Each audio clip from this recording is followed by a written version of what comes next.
Did you know that Microsoft Word does not give you a direct option to save your document as a PNG image?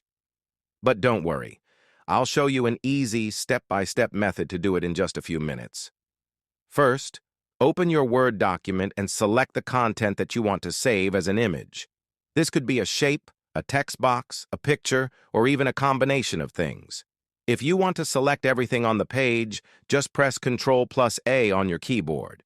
Once it's selected, copy it by pressing Ctrl+C, or simply right-click and choose Copy. Next, we'll use the Paint application, which is already available in Windows.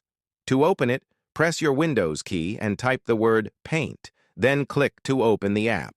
Once Paint is open, paste your copied content by pressing Ctrl+V. You'll instantly see your Word content appear inside Paint. Now, you can adjust it if you like. For example, you can use the Select tool to crop away extra white space, or use the Resize option if you want to make your image larger or smaller. Once everything looks good, it's time to save.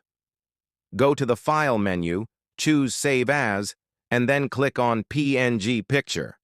Give your file a name, choose the folder where you want to save it, and press Save, and that's it.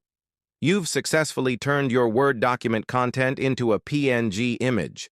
Remember, this method is useful because Word itself doesn't provide a Save as PNG feature, but with this quick trick using Paint, you can get the same result easily. If this video is helpful for you, so please like and subscribe the channel, and also press the bell icon for another information.